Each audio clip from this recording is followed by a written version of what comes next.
Hello. Our story begins inside the Jedi Council chambers. Every single master on the High Council was present for this meeting. Every other month or so, the Council reconvened inside their chambers to discuss face-to-face the events of the galaxy. Sometimes they'd make significant progress. Other times, they would remain stagnant in their attempts to resolve the conflict. It was different every time they tried to do this. With each session of this type varying, it felt like they were never really getting anywhere. The point of these sessions were to focus specifically on the process of ending the war.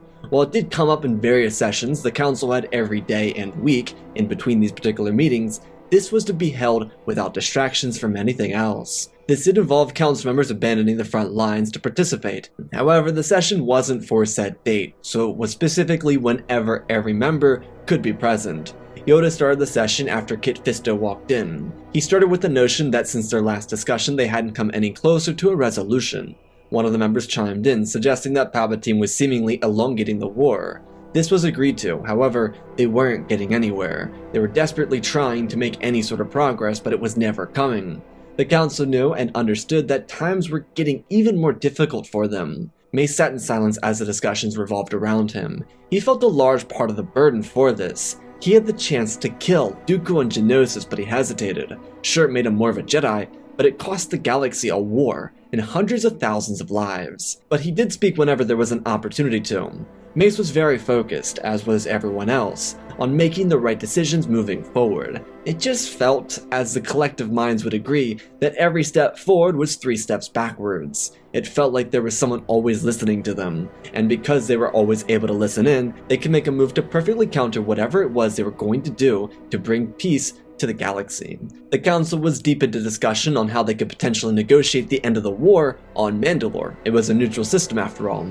Obi-Wan mentioned that the war itself couldn't be brought to an end on Mandalore because the planet was in the middle of a civil war. That was something that reminded the Jedi of how awful the time was. If Mandalore could succumb to war after having such a wonderful leader like Duchess Satine, how much more would it take for the entire galaxy to implode? Their planet had overcome so much under her leadership, just for one person to rip it all apart. The Council searched for other territories that could be good for a meeting ground. As they were speaking, there was a rumbling under their tower. They turned to each other as the tower itself started to tip over. From across the city, Barris could see that not every explosion went off. That was odd.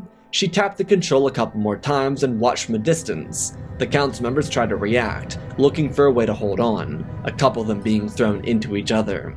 They were trying to maintain their composure until each and every single member were engulfed in a fiery blaze. Each member of the High Council was killed in the blast, and the wreckage of the tallest tower on the temple slammed down into the base of the structure.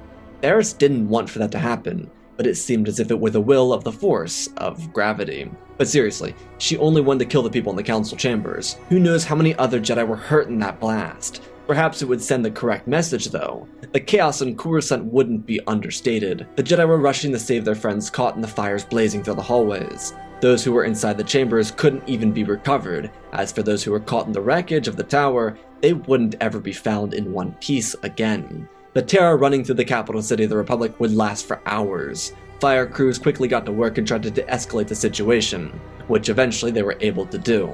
The Chancellor was escorted to a secret location and the Coruscant Guard locked the city down. Turns out the Jedi were the only target, and as was reported from the day's events after the fires burned out, and the few intact bodies that were recovered, the entire council was unaccounted for. 42 Jedi Masters, Knights, and Padawans were also either unaccounted for or found dead. The event was a travesty that rocked the Jedi Order. Due to Skywalker and Tano being off-world, they'd be brought back to the temple by Master Sindralik. Due to the entire council being killed off, the responsibilities of Grand Master fell into those who once held seats in the High Council, being Jocasta Nu and Tara Sinube. Jocasta would take up the mantle of Grand Master, while Tara filled out the role of Master of the Order. The public reaction to these events was with heartbreak and sadness. As of late, the people of the Republic had seen the Jedi as agitators, but it was clearer than ever before that, like the citizens of the Republic, they were victims of a war they couldn't contribute to. The main reason the general public sympathized with the Jedi is because some of the poster boys of the war were killed in the blast. These were Jedi Masters and Jedi Generals that people knew by name, the most notable of these being Yoda, Mace Windu, and Obi-Wan Kenobi.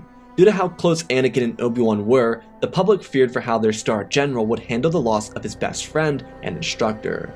Due to the sheer amount of casualties and the loss of the entire council, The shift of blame was redirected far, far away from Baris. She wasn't even in the conversation, let alone the thoughts for this travesty. And because there were no civilians harmed in the bombing, military leaders such as Tarkin couldn't get involved in the process. They were to stay away from the bombing to stay safe, as well as keep an eye out for any suspicious activity near Republic property. This too aided the reaction from the public, because the Jedi, despite siding with the Republic and sacrificing their members to defend it, were treated as a separate entity, as if they weren't even worth the time. This ironically wasn't Palpatine's doing, rather that of the collective Senate.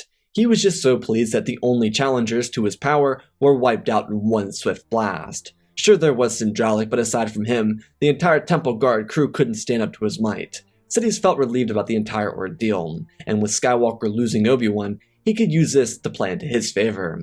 Anakin had already gone through losing Obi-Wan before, but the fact that this was real made him even angrier and even more upset. The fact that his best friend, his father figure, as he told Padme he was, and one of the few people Anakin truly loved was gone, tore him to shreds internally. Ahsoka was affected by this, but not to the extent that Skywalker was. She was close to Obi-Wan and to Plo, but not as close as Anakin was to Obi-Wan. This essentially made Anakin unavailable for any recon missions, because his one goal was to rip the life from whatever monster did this to his master. Skywalker almost couldn't be contained, but because the Jedi needed someone to look for the culprit, they sent Anakin with Ahsoka down to the lower levels to find anything. This was potentially one of the worst decisions, or best decisions, they could have ever made. While Skywalker and Tana were looking for any leads, like dozens of other duos of Jedi across the city, they were contacted by Captain Rex, requesting that they return to the Jedi Temple. Despite the incidents not involving the clones, due to the Jedi being seen as separate entities from the Republic, they felt terrible for the Jedi generals. Anakin and Ahsoka came as fast as they could. This time, instead of smoke emanating from the top of the temple where the tower used to be, it came from the middle. As they were speeding towards the temple, Anakin was contacted by Senator Amidala, who asked if he was alright, to which he informed her that he was. Ahsoka couldn't help but think that, while they were good friends, they'd make a cute couple. When the two Jedi entered the temple, they found clones and Jedi scouring the structure, looking for a way to get help to the wounded. These clones were all volunteers. They weren't sent to be here, and chances are they could get in trouble for doing so. But this alone depicted how much trust and loyalty the clones shared for the Jedi Brethren. This particular attack on the Jedi was worse than the original one. It targeted the Jedi archives, because in the days since the first attack, the interim Jedi Masters and leaders of the Order hadn't made any decisions to exit from the war. Instead, they remained active, but focused on internal matters, which meant they were still a part of the war. Apparently, the bomber had no intentions of allowing this to continue.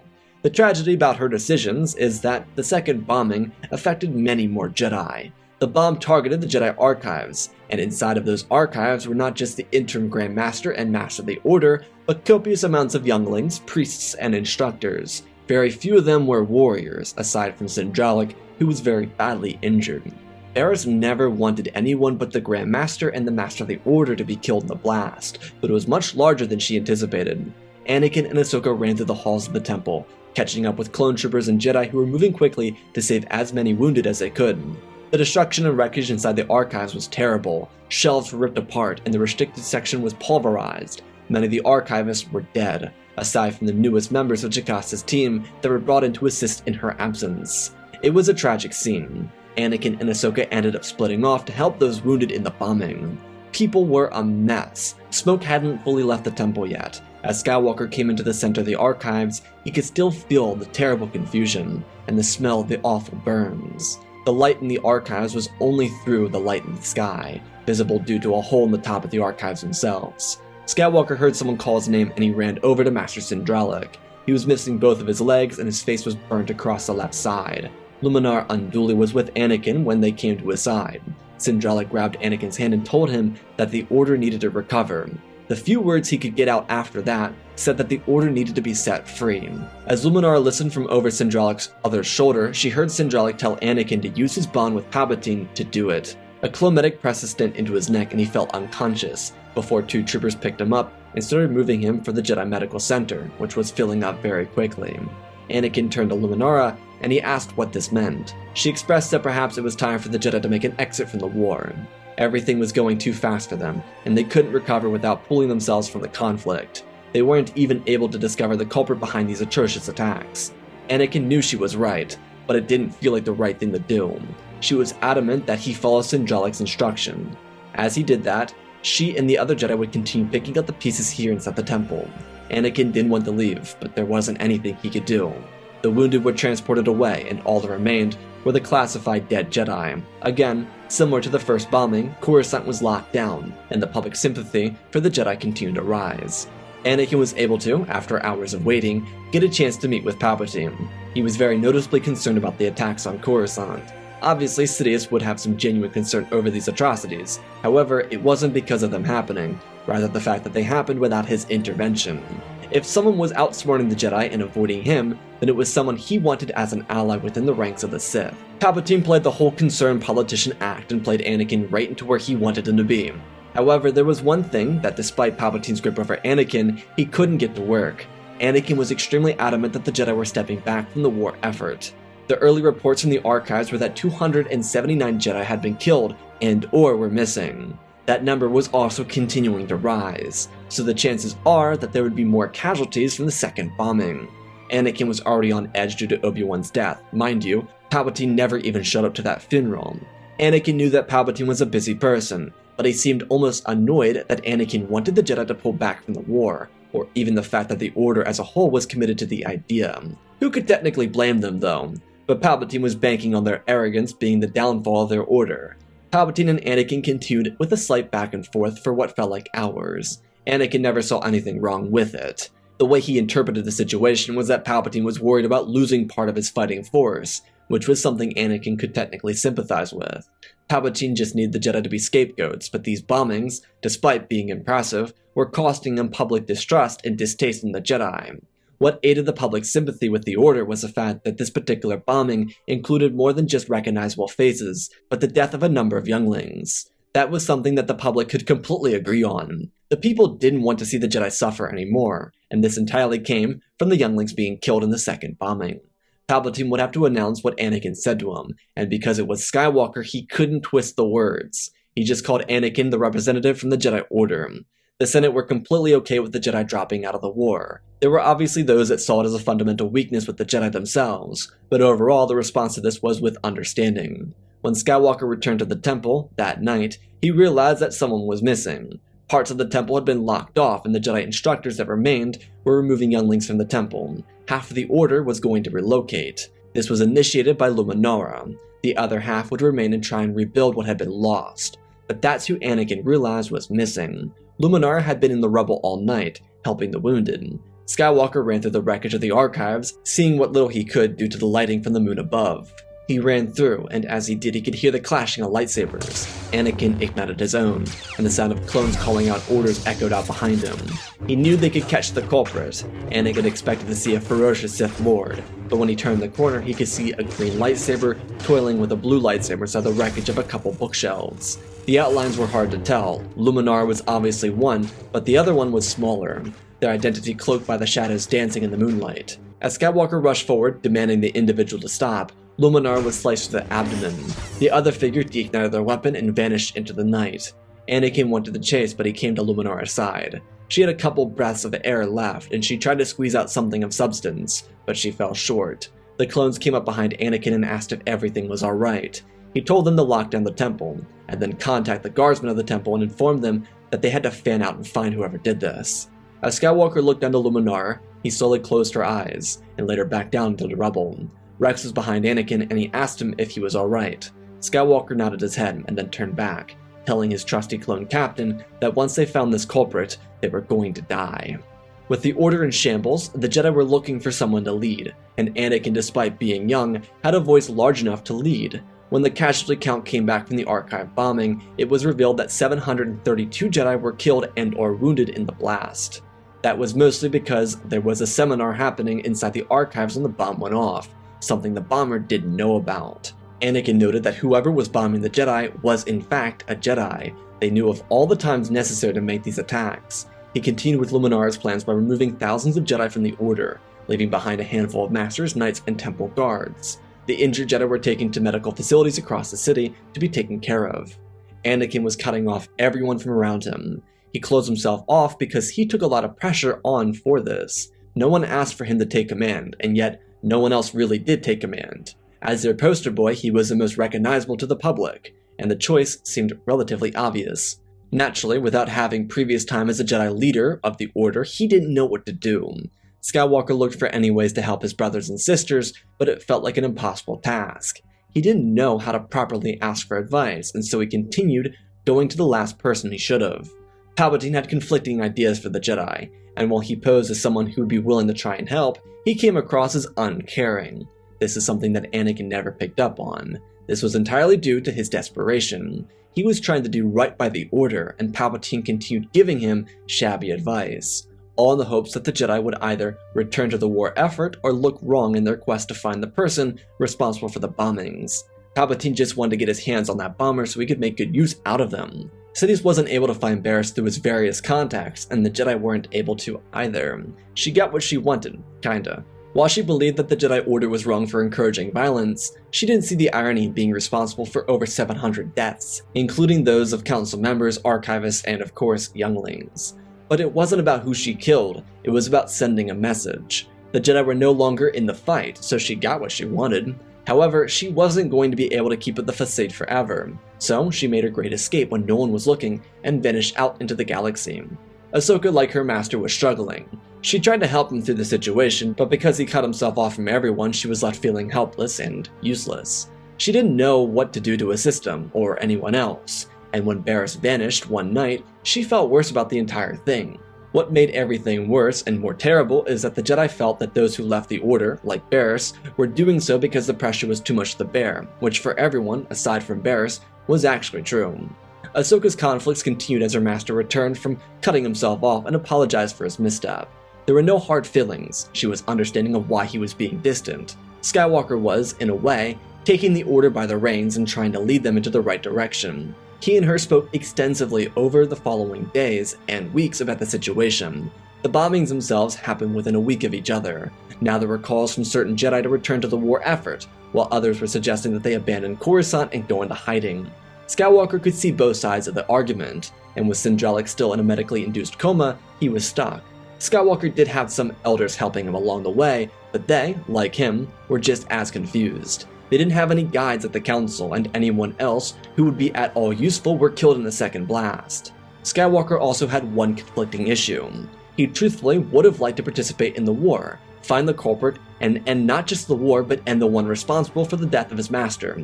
However, he believed that as an acting leader, he needed to make a choice that would be best for the Order, which would be removing themselves from Coruscant. But the catch for Anakin is that his conflicting issue revolved around Padme. She knew he was okay and she was the most supporting voice for him, but if the Order relocated, he couldn't bring her or have her with him. So his struggle essentially boiled down to why the Jedi had their attachment rule, because at the heart of attachment, it wasn't bad, but Anakin was choosing his own desires over those of the many who needed the proper direction. Anakin didn't want to, but there wasn't really any other choice he could make, so instead of making the choice by himself, he put it to a vote, one that required 2/3 of the Jedi support to make said decision. If it didn't go through, they could continue to vote for it until it did. This took pressure off of his back, but this elongated everything for the Jedi. Due to the extra time Palpatine had, he was able to move on from the Jedi. Aside from the fact that he couldn't find one responsible for the bombing, he was able to guide the Republic itself away from the Order. This was backed by 1/3 of the Senate, while the other half saw the Jedi as victims of an atrocious plot. Palpatine's support didn't dissipate, but people looked at him with a lack of favorability due to his decisions. To add to the disfavor of his decisions, the public began to see the Republic as a whole for being too cruel to the Jedi. There had been a back and forth debate about the Jedi throughout the entire war. If civilians had been killed in the bombing of the temple, the public would have favored the Republic over the Jedi, but because especially in the second bombing, only Jedi were killed, including the likes of younglings, the public believed that the government was being too harsh to the Order. The perception of the Jedi Order had shifted from warriors to victims. The biggest push for change in view was due to the younglings' death toll. Regardless, the public made their disagreement with the government visible. Public protests were made outside the Senate and executive buildings. Clones did actually side with the public in this circumstance. Obviously not all of them, but the fact that the Republic was willing to move on and forget about the Jedi left many with sour tastes in their mouths. They didn't protest or anything, and instead went back to the front lines without their Jedi generals. clone captains and commanders were taking up roles that were once held by the Jedi. Because the Order hadn't elected to remove itself from Coruscant, many members were brought back, and helped rebuild what was already broken. Anakin therefore decided, along with a collective of Jedi elders, to begin making right of the situation. Mandalore might not be territory for peace talk, but somewhere could be useful. Anakin, thanks to hours of self-reflection, decided to channel his inner Obi-Wan Kenobi, and he searched for negotiation. If they could end the war, it'd be better for everyone. As a result, the Jedi sent pairs of masters and apprentices, or knights or just masters together, out into the galaxy to help end this destructive conflict. Anakin and Ahsoka were one of the main groups to do this, especially due to their closeness with Amidala and Organa. For months, the conflict would continue. Sidious was looking for another way to get the Jedi out of his sight. He couldn't target them because now they were martyrs, especially since backing out of the war. Anakin's popularity as a general only continued to skyrocket, due to his focus on ending the war. In a way, Skywalker was seen as a new generation of Jedi, ones that, while powerful as warriors, made better peacekeepers. This created a divide between the public perception of the Jedi and that of the Senate and their leaders. Those within the Senate noticed this, and they realized that perhaps the public perception was correct to an extent. Palpatine needed time to figure out how to get rid of the Jedi, and he had his plans in sight. However, something backdoored his plans. He set in motion plans with General Grievous, but thanks to Jedi intervention, both he and Dooku were in a bind. The Jedi, while not having a very successful time on every front of the peacemaking process, were able to negotiate a deal. What it called for was for a 3-month ceasefire, but the ceasefire would only come if both Dooku and Palpatine were removed from office. This wasn't due to any suspicions of them being Sith. The Jedi obviously knew Dooku was, but the reason for their getting rid of both political leaders is that nothing was being accomplished with their leadership. So, since the beginning of the second year of the war, everything became stagnant. Yes, part of it was due to the Republic making a comeback, but the war itself wasn't coming close to an end. The Jedi did everything they could to make this work, and in all actuality, it was Skywalker who suggested this move. He didn't have any issues with Palpatine, and he never paid any mind to what Palpatine hadn't done for the Jedi. Truthfully, Anakin was more willing to defend Palpatine, but he was representing the Order as a whole at this point, and like his decision with the relocation of the Jedi Order, he was willing to do what was best for the Order at the agreement of the collective. To accompany this call for a ceasefire, which was being put in place, was a Sidious plan that involved General Grievous. Similarly to how the Coruscant power grid was bombed at the beginning of the war, Grievous would send a couple dozen repair droids to the Jedi Temple. These were all Transformers, and they were equipped with bombs. Skywalker and Tana were on Raxus, finalizing the deal with the Separatist government, while a recovering Sindralic accompanied Padme and Bail Organa to sign the deal with the Republic. Both of his legs had been replaced, but his face was still recovering. Anyways, as a signing for what would become a vote of no confidence in the Republic and an impeachment within the CIS, a chain bomb exploded inside the Jedi Temple. The entire capital city came to a halt, as the sound of explosions ripped half of the temple into a cloud of dust and debris. There weren't even fires to be noted. All that happened is that one entire half of the Jedi Temple was obliterated. Luckily, there were a number of Jedi out of the temple when this happened, but more than half of those inside of it were killed on impact, which was close to a couple thousand, while the rest were wounded. Sindralic and his guards returned to the chaos to try and help those who were injured. At the same time, he'd be ushering those fully capable off-planet to another location. His hopes were to protect them from any other dangers. Tragically, Anakin and Ahsoka were all smiles and laughs on the other side of the galaxy, until Ahsoka grabbed her chest and looked at Anakin with pain in her eyes. He asked her what was wrong, and then he was hit with the same wave of pain. The Force was calling out to them. Anakin helped Ahsoka to their vessel, and they quickly entered, leaving Raxus. They wouldn't get back in time to help out, but during a call with Sindralic while they were in hyperspace, they were given all the coordinates to where he sent the rest of the Jedi Order. Despite how bad everything was going for the Jedi, both the CIS and Republic held their votes of no confidence. This completely changed everything, because both governments, desperate for an end to the conflict, kicked Palpatine and Dooku out of office. This immediately ended the war for what would be a 3-month period of no conflict. The hope is that without Dooku or Palpatine, they could end the war and bring a new peace to the galaxy. There was no decision from either side if they would mutually agree to a galactic divorce or simply rekindle what had been lost due to the war. Anakin and Ahsoka helped pick up the pieces on Coruscant before leaving the planet with Sindralic to help mend everything with the rest of the Order. Luckily, the Jedi had gone to Tython to settle, so it wasn't far from Padme. She was alright anyways, not to mention there were rumors of an apparent civil war between Dooku and Grievous after the ceasefire began. The droid general took up issue with the fact that Dooku was left powerless, and the Separatist government didn't like the idea that Grievous was impatient, for lack of a better word. They told Dooku that he could earn favorability with their cause if he destroyed Grievous, but the droid general had other plans, blowing his ship out of the sky before he could land on the Invisible Hand. This left Sidious without Dooku, and Grievous was hellbent on taking down someone. He ended up trying to gather a fleet, but due to a quick action made by the CIS government, thanks to Anakin and Ahsoka's strategy, the droid forces were able to cut off any allies Grievous might have. Essentially, the Separatist Council was apprehended and locked in prison. Grievous tried to take control of the entire droid army, but without the proper clearance codes to take control, he was turned on. Essentially, the Separatist government executed Order 99 on the CIS leader, without executing the order itself. Grievous and Dooku were seen as legitimate threats, while individuals like the Separatist Council or Admiral Trench were simply to be put behind bars until the war came to a close and the peace talks ended. The CIS government agreed to this because they simply wanted to make sure there was no aggression. They wanted this war to end, and they also weren't concerned about the clones, especially without Palpatine leading them. During the chaos of the bombing, the ceasefire, the evacuation, and the countless other issues, Sindralik's Temple Guard unit picked up something by accident. They were trying to reach Tython, and in the process intercepted a message from Darth Sidious. He was trying to contact Dooku, who was at this point dead. The call was an awkward 2 seconds, where they'd pick up on his voice. Because the Temple Guards recorded every single conversation they had before deleting it, they brought the recording to a remaining data pad inside the temple, and matched the voice with Palpatine. They continued forward and didn't say anything until they got to Sindralik, who, as the most experienced member, was taking some pressure off of Anakin. Skywalker didn't revoke his role by any means. Master Sindralik believed that he was fit for it, but it was more so the fact that he didn't want Anakin to put all the pressure onto himself. So, most things came through Sindralik and then worked their way to Anakin. Regardless, with this new information, Sindralik informed Skywalker that Palpatine was a Sith Lord. Anakin was in transit from Tython to another Jedi Temple, so he couldn't actually be there for the battle. But he suggested that if Sindralik was up to the challenge, then he and their best warriors should go and destroy the Sith. Anakin didn't want to accept that his friend was a Sith, so he couldn't face Palpatine at this moment anyways. He and Ahsoka were also looking for a more secure location to call home, because the Tython Temple was filled with asbestos. The tragedy is, it would be the last time they would ever see Sindralik.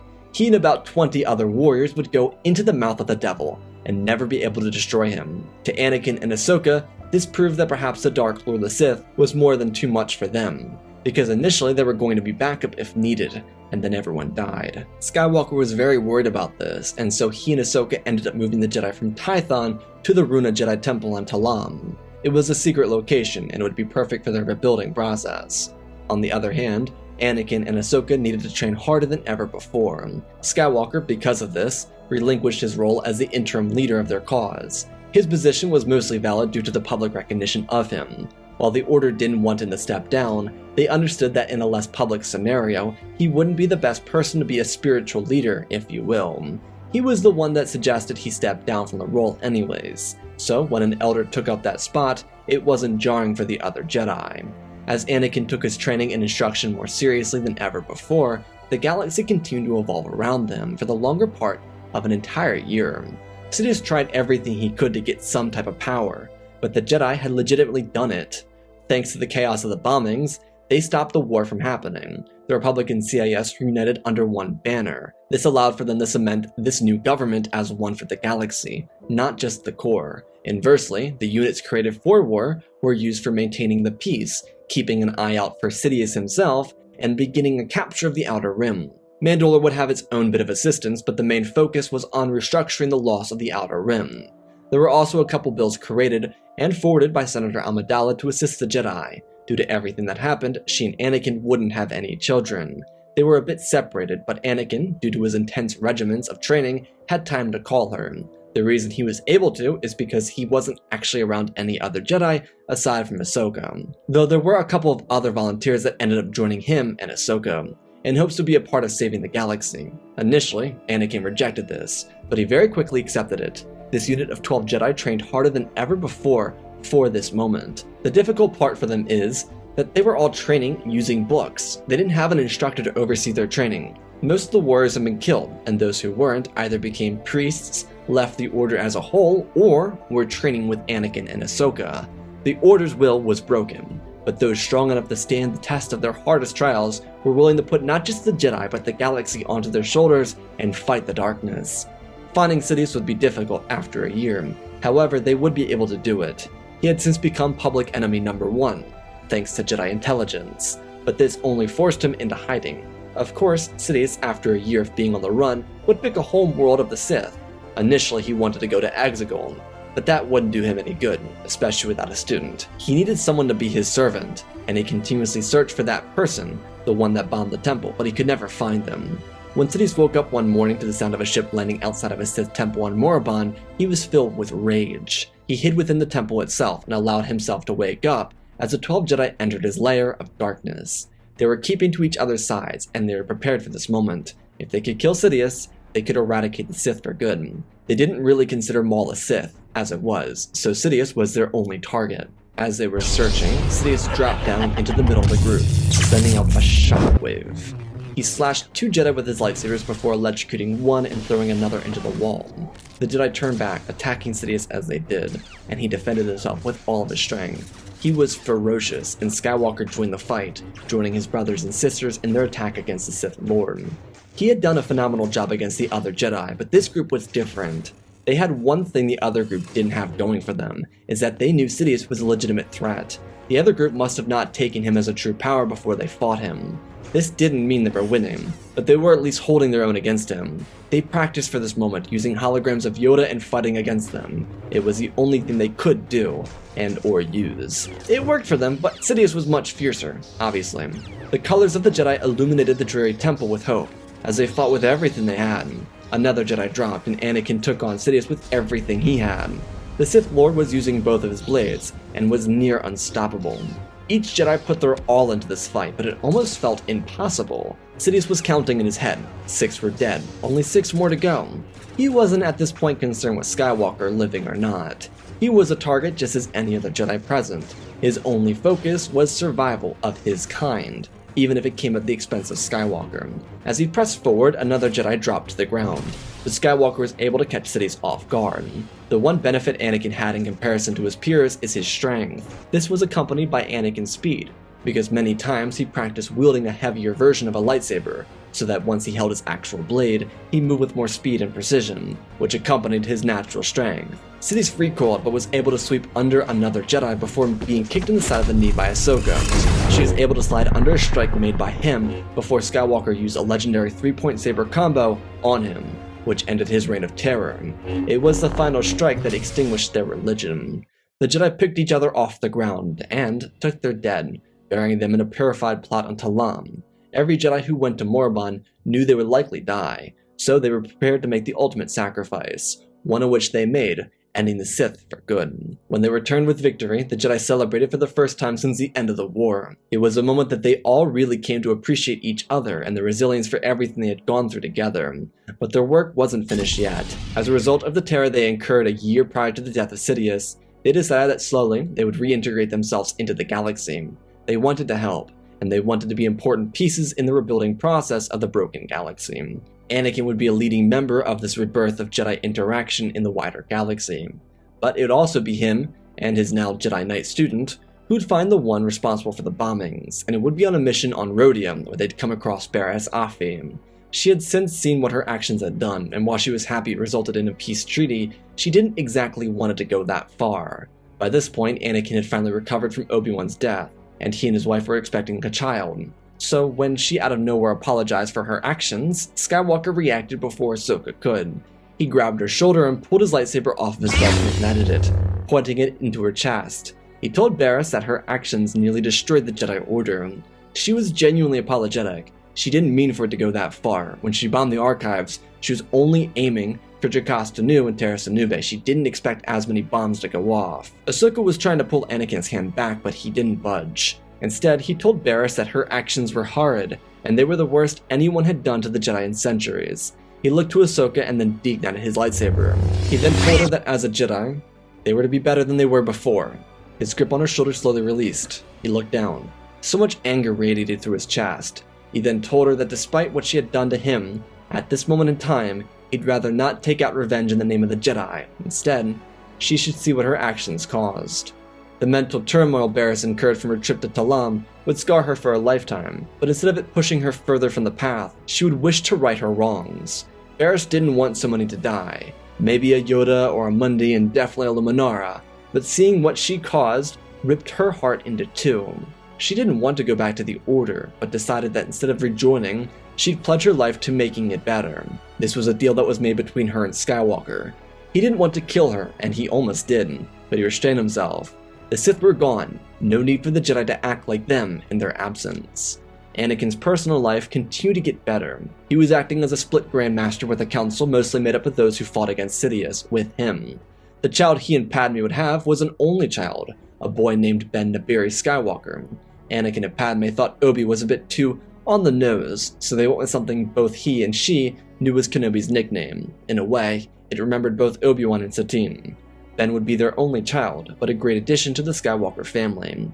He'd become a Jedi and follow in his father's footsteps. Despite the tragedies the Jedi dealt with, they'd be the resurgence of hope in the galaxy. When they returned, they'd be welcomed with open arms, and seen as the bringers of peace that they were always meant to be. And that, my friends, is our story. Again, special thanks to Benjamin Wells, Jango Fett Clone, Ben Ingram, The Big Red Pure Mark, Diamond Constant, Darth Nemesis, Lord Tib, CC2024, Darth Nemesis, Galvin Gaming, Tristan Mandalore, Sir William 1767, Darth Revan, Grandaddy Bane, Laliant, Sky Guy, Penguin, Cullen Rooney, Sharkman Dory, RJ38, Nick, Michael Erlanger, The Last Jedi, Apollo, Weewu 670, Annika Stank Runner, CT7567, Toaster Oven, Oz of Oz, Darth Nox, The Eternal Padawan, Joshua Tem, Johnny DeGuin, Sith Skeleton, Jedi Sloth, Mr. Yeet Gamer, Lord Cali, Gunley 66, Mammoth Studios, Anakin 003, Lord Draken, Fortis League Star Wars, Airbus, Rex Wolf, the man 3 first names, Darksaint 46, Baron Joshua, and Denwing. For supporting the channel, smash that like button. One other ways, go check out the Patreon. Super cool things on there. Otherwise, let's talk about this story. But I kind of wanted to go for this twist where it felt like it'd be a dark side ending and it came out to a light side resolve. I think Anakin would be very, very put off by the entire scenario and the entire bombing and everything, and so I wanted his emotions to be kind of present, but also him kind of putting them to the side so that he can become this leader.